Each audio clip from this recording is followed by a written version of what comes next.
Episode 16 এর শুরুতেই আমরা দেখতে পাই এখানে এই ওয়েট্রেস মেয়েটা শ্যাননকে বলে যে আজকে আমি কারোর হার্ট ব্রেক করতে চলেছি, আমি লুজিনের হার্ট ব্রেক করতে চলেছি। আর এই কথা শুনে শ্যানন অনেক বেশি শকড হয়ে যায়। এরপরে ও বুঝতে পারে যে এই মেয়েটা হচ্ছে নিজের মনে বানিয়ে বানিয়ে এইসব গল্প করছে। শ্যানন ওর কথার সঙ্গে তাল দিতে থাকে এবং ওর কথাগুলো আনমনায় শুনতে থাকে। এরপরে আমরা দেখতে পাই লুজিন যখন শ্যাননকে টেক্সট করে তখন শ্যানন তাড়াহুড়া করে এই মেয়েটাকে ঘুম পাড়িয়ে দিয়ে এই রুম থেকে বের হয়ে যায়। শ্যানন রুম থেকে বের হয়ে এবার লু কোন রুমে থাকে সে তো জানতো না, কারণ সে রুম নাম্বার শুনতে ভুলে গিয়েছিল। সে লুয়ের রুম খুঁজতে থাকে। প্রথমে সে যেই রুমটাতে নক করে সেটা ছিল হচ্ছে তার আঙ্কেলের রুম। আমরা দেখতে পাই এখানে শ্যানন এবং অ্যাসিস্ট্যান্টের একে অপরের সঙ্গে দেখা হয়ে যায়। দুজনে অনেক বেশি লজ্জা পাচ্ছিল, কারণ এখানে অ্যাসিস্ট্যান্ট জাউদিকে খুঁজছিল। তারা দুইজনে একে অপরের ইন্টেনশন বুঝতে পারে। এরপরে একটু ঘোরাঘুরির পরে তারা একে অপরকে রুম বলে দেয়। এখানে শ্যানন জাউদির রুমের কথা অ্যাসিস্ট্যান্টকে বলে দিয়েছিল, আর অ্যাসিস্ট্যান্ট এখানে লুজিনের রুমের কথা শ্যাননকে বলে দেয়। একটু পরেই শ্যানন লুজিনের রুমে যায় এবং লুজিনকে জড়িয়ে ধরে। এরপরে সে লক্ষ্য করে দেখতে পায় যে এই রুমে তো বেও রয়েছে এবং বেয়ের সঙ্গে সেই লোকটাও রয়েছে। এখানে মূলত তারা লুজিনের সঙ্গে লুডো খেলতে আসছিল। এরপরে শ্যানন বলে যে তুমি কি এখানে আমাকে লুডো খেলার জন্য ডেকেছো? তখন লুজিন বলে আমাদের আর কিছুই করার নাই, ওদের সঙ্গে এখন খেলতে হবে। এরপরে তারা খেলতে থাকে। আমরা দেখতে পাই শ্যানন রাত্রে ঘুমিয়ে যায়। সকালবেলা যখন শ্যাননের চোখ খুলে তখন সে দেখতে পায় পাশে একটা চিরকুট রাখা আছে। শ্যানন যখন এই চিরকুটটাকে খুলে তখন সে বুঝতে পারে যে লুজিন হচ্ছে বিজনেসের কাজে সুইজারল্যান্ড গিয়েছে এবং লুজিনের আসতে কিছুদিন দেরি হবে।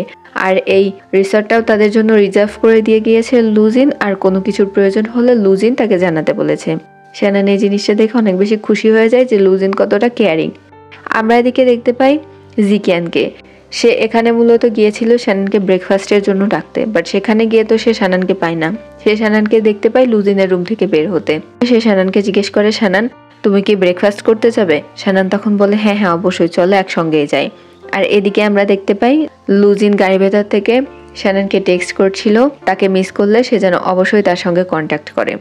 অপরদিকে আমাদেরকে শ্যাননকে দেখানো হয় সে রেস্টুরেন্টে আসে এবং এখানে সে বেকে কেক বানানো শেখাচ্ছিল। আমরা এখানে লুকে দেখতে পাই এক সময় সে শ্যাননকে কল দেয়। কল দিয়ে জিজ্ঞেস করে যে শ্যানন এখন কেমন আছে। শ্যানন তখন বলে যে সে অনেক বেশি ভালো আছে। লু শ্যাননকে বলে যে কোনো প্রয়োজন হলে তাকে অবশ্যই জানাতে আর নিজের টেক কেয়ার করতে। তখন শ্যানন বলে যে আমি তোমাকে অনেক বেশি মিস করছি, আর তুমি তোমার কাজটা ওখানে মন দিয়ে করো আর তাড়াতাড়ি আমার কাছে ফিরে আসো। আমরা লুজিনকে দেখতে পাই লুজিন শ্যাননের পিকচার নিয়ে সে দেখছিল জুম করে। আর এই সময় লিমা আসে তার কাছে কিছু পেপারস নিয়ে। লুজিন এই পেপারসগুলোকে না দেখেই সে লিমাকে জিজ্ঞেস করে ঠিকঠাক পেপারসগুলো চেক করছে কিনা। সে সাইন করে দেয়। লিমা যখন দেখতে পায় যে লুজিন হচ্ছে শ্যাননের পিকচার দেখছে মনোযোগ দেয়, আর এই জিনিসটা দেখে লিমা একটু জেলাস বোধ করতে থাকে।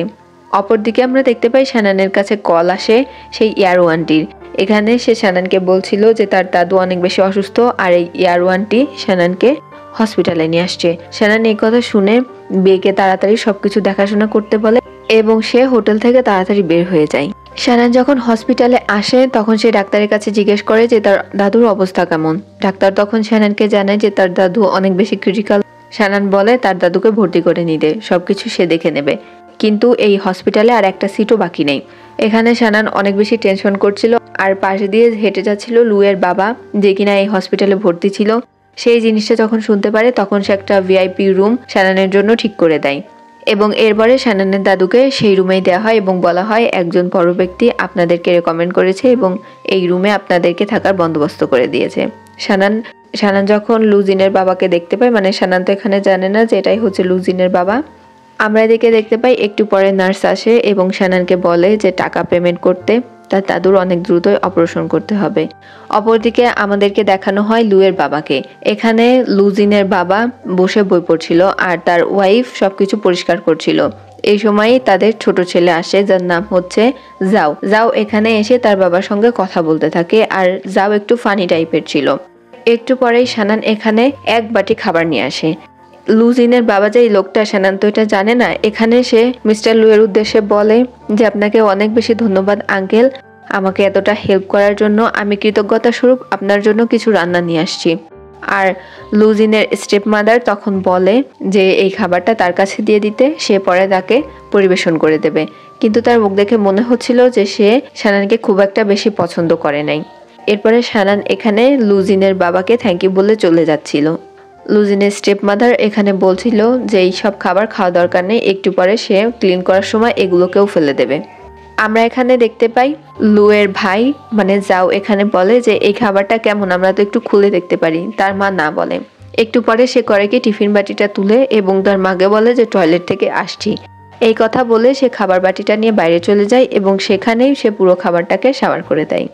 এদিকে আমরা লুকে দেখতে পাই সে শ্যাননকে ভয়েস মেসেজ পাঠায় যে সে অনেক দ্রুতই চলে আসবে, আর একটা ছোট্ট কাজে সে আরো কিছু দিনের জন্য এখানে আটকা পড়ে গিয়েছে, অনেক দ্রুতই সে কাজ শেষ করে শ্যাননের কাছে ফিরে আসবে।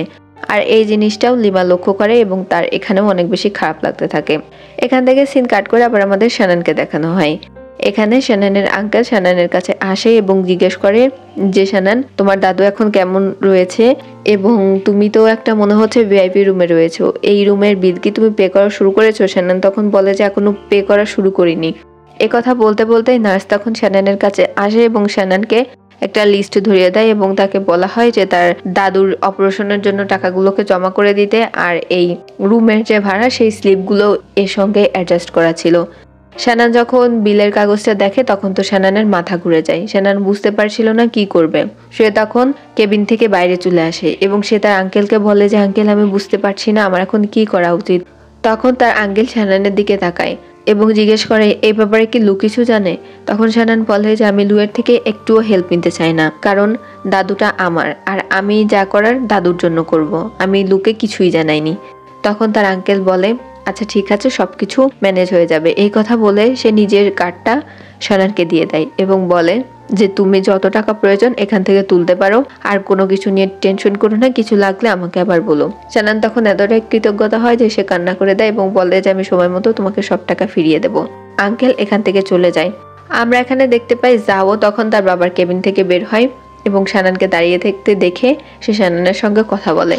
সে বলে যে তুমি কেমন আছো, আর তুমি যে খাবারটা এনেছিলে সেই খাবারটা অনেক বেশি মজা, তুমি কি এত মজা রান্না করো? শ্যানন তখন বলে যে কি জানি, তবে আমি একজন শেফ তো আমি রান্না সম্পর্কে আমার ভালো আইডিয়া আছে। তখন যাও শ্যাননকে বলে তুমি কি কালকেও আমার বাবার জন্য রান্না করে আনবে? আসলে ওই খাবারটা আমি খেয়ে ফেলেছি আর খাবারটা আমার কাছে অনেক বেশি ভালো লেগেছে।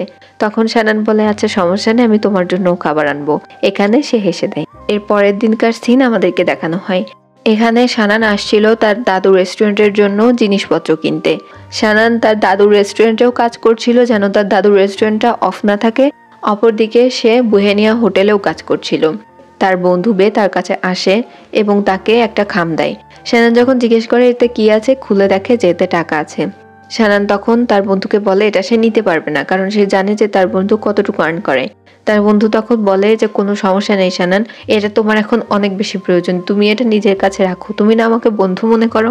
তখন শানান ইমোশনাল হয়ে অনেক বেশি কান্না করে দেয় এবং তার বন্ধু তাকে বলে আমিও পাশের দিকটা সামলে নিচ্ছি, তুমি কাজ করে তাড়াতাড়ি হোটেল থেকে বের হয়ে যাও। এদিকে আমরা শানানকে দেখতে পাই সে হোটেলের কাজ করছিল, দাদুর রেস্টুরেন্টেও কাজ করছিল, ইভেন রাত্রে এসে সে দাদুরও দেখাশোনা করছিল। শানানের দিন এভাবেই কাটছিল। কিন্তু যখন তাকে লু জিজ্ঞেস করে যে শানান কেমন আছে, তখন শানান বলে দেয় যে সে অনেক বেশি ভালো আছে এবং এদিকে সবকিছু ঠিকই আছে। একদিন রাত্রে রেস্টুরেন্টে একটা ঠারকি ছেলে আসে এবং সে শানানকে বলে যে খাবারে এসে চুল পেয়েছে, এই ডিশটার পেমেন্ট সে শানানকে করবে না। শানান ওকে বলে দেয়, কিন্তু তখনই যাও চলে আসে এবং যাও এসে এই ছেলেটার ট্রিক্স ধরে ফেলে এবং এই ছেলেটাকে উত্তম মধ্যম দিয়ে এখান থেকে যেতে বলে। মূলত যেদিন তারা হসপিটালে কথা বলছিল সেদিন মূলত শানান তার দাদুর রেস্টুরেন্টের ঠিকানাটা যাওকে দিয়ে আসছিল। যাও বলে যে আমি এখানে তোমার হাতে রান্না খেতে আসছি। শানান বলে তুমি 1 মিনিট বসো, আমি এক্ষুনি তোমার জন্য খাবার নিয়ে আসছি।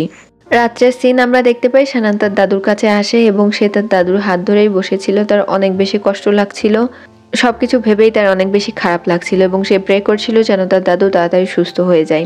এদিকে পরদিন সকালে সে যখন রিসেপশনে যায় তখন তাকে জানানো হয় যে তার দাদুর সার্জারির টাকাটা এখনো পেমেন্ট করা হয় নাই, সেটা যেন সে তাড়াতাড়ি পেমেন্ট করে দেয়। শানান হেঁটে যাচ্ছিল এবং বুঝতে পারছিল না যে এতগুলো টাকা সে কোথায় পাবে। তার হাতে এক গাদা রিপোর্ট ছিল। এরই মাঝখানে আমরা দেখতে পাই লুজিনের মা হচ্ছে শানানের দাদুর কাছে আসে এবং শানানের দাদুর এখানে জ্ঞান আসছিল। শানানের দাদু লুজিনের মাকে বসতে বলে। তখন লুজিনের মা বলে যে আমি এখানে বসতে আসি নাই, আমার অনেক বেশি কাজ আছে। দেখুন আপনাদের যদি টাকার প্রয়োজন হয় তাহলে আপনারা আমার অ্যাসিস্ট্যান্টের সঙ্গে আলোচনা করতে পারেন, যত টাকা লাগবে আপনাদেরকে দিয়ে দেবে। কিন্তু তারপরেও প্লিজ আপনারা আমার ছেলেকে কল করেন না, কারণ ও অনেক বেশি কাজে ব্যস্ত রয়েছে এখন। আই হোপ আপনি বুঝতে পারছেন আমি কি বলতে চাচ্ছি। টাকার কোনো সমস্যা হবে না, এই নাম্বারে কল করলে আপনাদের সকল সমস্যার সমাধান হয়ে যাবে। আর এই জিনিসটা শুনে শানানের দাদু অনেক বেশি শক ছিল, আর শানানের দাদুর অনেক বেশি খারাপও লাগছিল। এসব কথা বলে লুজিনের মা এখান থেকে চলে যায়। শানান রিপোর্টগুলো নিয়ে হেঁটেই আসছিল, তখন লুজিনের মায়ের সঙ্গে শানানের দেখা হয়ে যায়। কিছু বলার আগেই 16 এপিসোডটা এখানে শেষ হয়ে যায়। ভিডিওটা ভালো লাগলে সাথেই থাকবেন।